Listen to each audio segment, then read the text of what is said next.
children, welcome to online class. This is Sheila, your computer application teacher. Today we are going to revise chapter 11, network examples and protocols. So generally what is a protocol? Protocol is nothing but a set of procedures or rules. Yes. And here let us see what is internet protocol. What is internet protocol? Internet protocol will deliver packets from the source to the destination. What does it do? It just delivers the packet from the source host to the destination. How does it do? It does it through IP address. And this IP address is present in the packet's header. Now this internet protocol is termed as TCP/IP. Yes, what is meant by TCP/IP? Transmission Control Protocol or Internet Protocol. Types of networking protocols includes your network communication protocol. This is going to be your HTTP and TCP/IP. Network security protocol is going to be HTTP, SFTP and SSL. And network management protocol is going to be your ICMP and SNMP.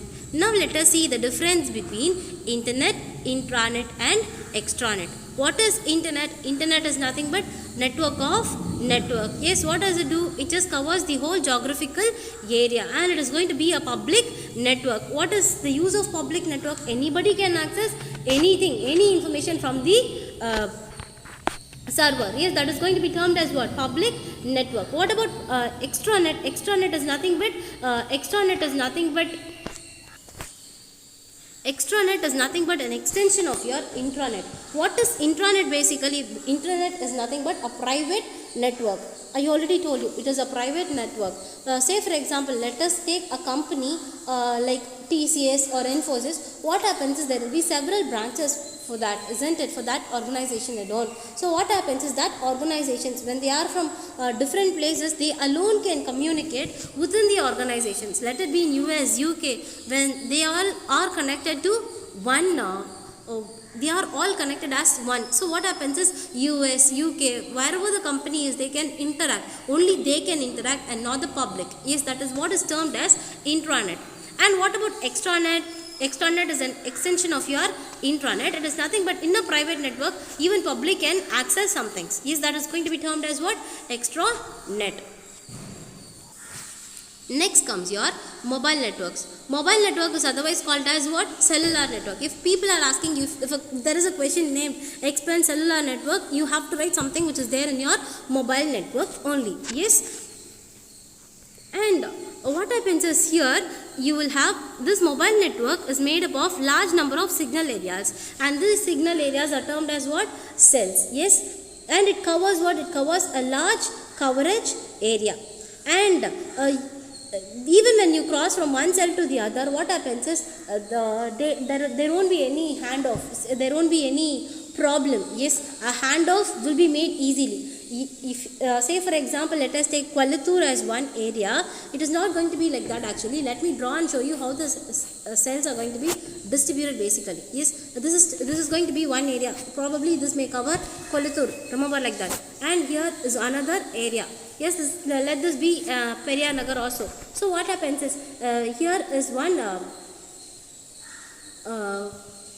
base transceiver, and here for this area you will have another base transceiver. What will happen is this base transceiver will give signals to all the parts of that place, and this base transceiver will give signals to all these part of place. And basically next what will happen is, when one person is traveling from one place to the other, this area to the other, a handoff will be made. What it is actually? Handoff will be made. Why this handoff is actually made?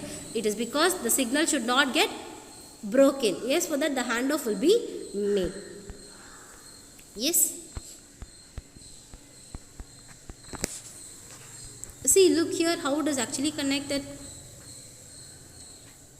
And if it is going to be an urban area, you will have divisions of what is it? Microcells.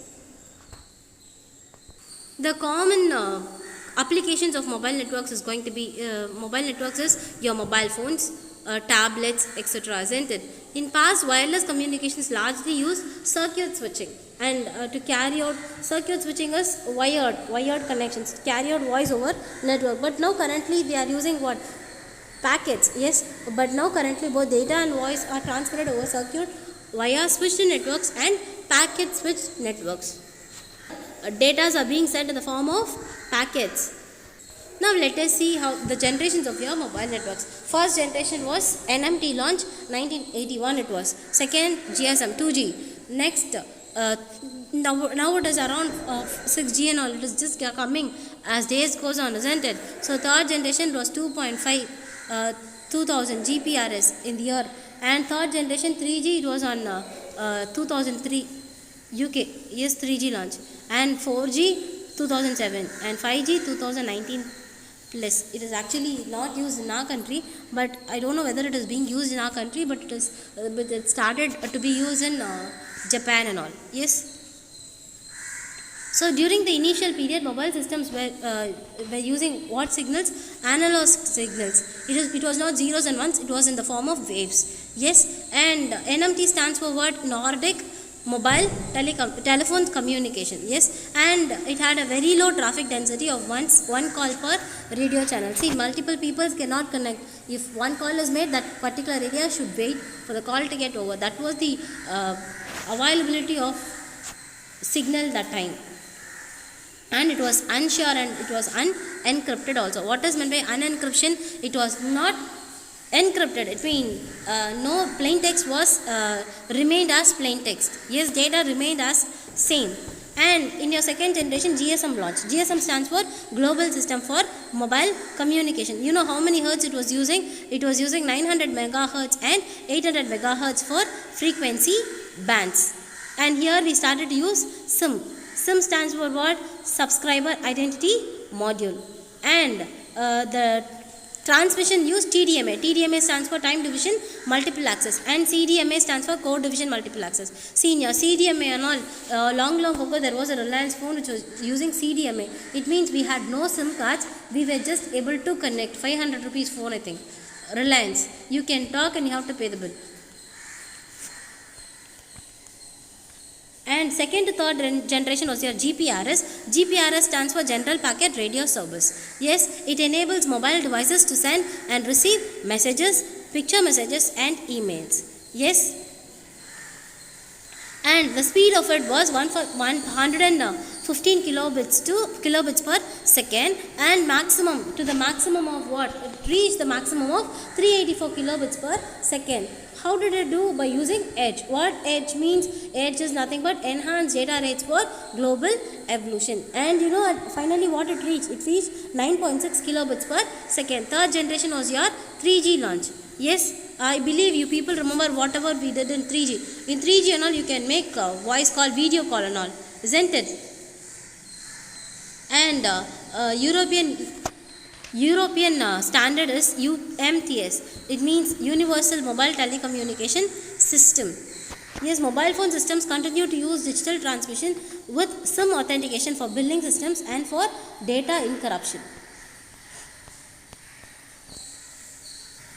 Fourth generation was your 4G. Yes, 4G we started to use ad hoc networking model. Ad hoc is you will get signals and you can use. You will have base transceiver stations and all. You can use your data transmissions. Yes, and here we started with IPv6 network. Internet protocols example is going to be 802.11 wireless LAN, GPRS, UMTS. Yes, using this what happened is we started to pass high data rates. Yes, from 2 megabits per second to 10 to 100 megabits per second. Fifth generation was your 5G. 5G is the stage succeeds the 4G WiMAX. Yes, 3G UMTS, 2G MTS, all these overcoming all this is going to be your 5G, isn't it? So the performance rate is going to be high, data rate is going to be high, latency is going to be reduced, energy saving is going to be high, cost reduction is going to be there, higher system capacity, massive device connectivity. Yes, you can connect as many devices as possible, and the internet speed is also going to be very, very high. This ITU IMT 2020 provides speed up to 20 gigabytes per second. It has been demonstrated with millimeter waves of 15 gigahertz and higher frequency. See, what happens is the speed of your system, the access. See, the access speed is going to be like this, 20 gigabits per second. So how fast the download will be? Just think and see. Wireless LAN 802.11. Wireless Wi-Fi stands for wireless fidelity. It is a wireless network technology that permits computers and alternate devices to be connected to every alternative into a local area network and to the net without wires and cables. See, Wi-Fi stands for what? Wireless fidelity. What it is actually, you are not going to connect anything with a wire or cables. Yes, that is the main speciality of your Wi-Fi. And using your Wi-Fi, what you can do? You can connect n number of people together. I mean, n number of devices together. And mobility is also possible using your Wi-Fi, isn't it? So what are the advantages of Wi-Fi? It provides mobility, it provides connection to the internet, flexibility of LAN. Of course, yes, flexibility of LAN, because nothing is going to be connected with wires. Any systems, any number of systems within that area can be connected. And what happens? Let it be a laptop, let it be a mobile, let it be a tab, whatever it might be. They are connected together within the same floor. It is termed as what? Flexibility of LAN. And it ensures connectivity, and it allows places that are remote to benefit from connectivity. It is of low cost and it is of high benefit. Next comes your RFID. RFID stands for radio frequency identification. Yes, and it uses what? RF wireless technology. Here you have two types of RFID, actually active RFID, passive RFID. So your passive RFID has antennas, reader antenna and your tag antenna. When they are connected together, what happens? The information will be passed. Yes. What are the components of your RFID? You have three components actually: RFID reader, RFID tag, and your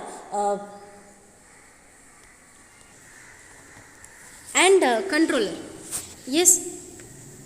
And your RFID uses what? Radio waves to read and capture the information stored on a tag and attached to a object. See, this RFID, you people can imagine in colleges and all, long ago, I don't know right now whether you are using it. What happens is, in the ID card itself, they will give you a tag. In that tag, you will have a micro silicon chip which will feed their data. So what happens is, there will be a reader in each and every classrooms. What happens is, when they go and show the ID card, what will happen?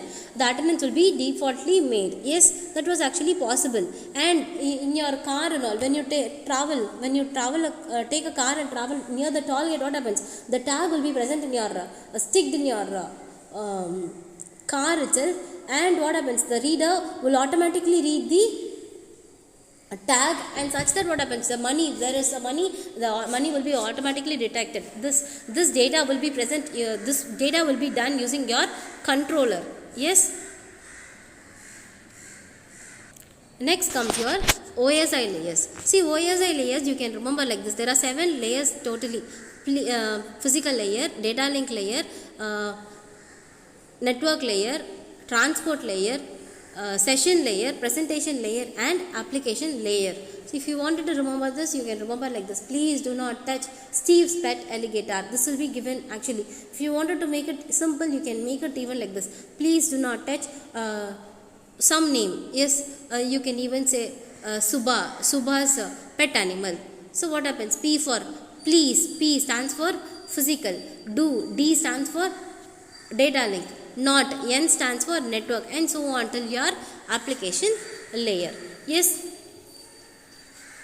this just gives you a framework of all the layers, and what happens is, from this only the few layers are being collected and they are being used for other protocols.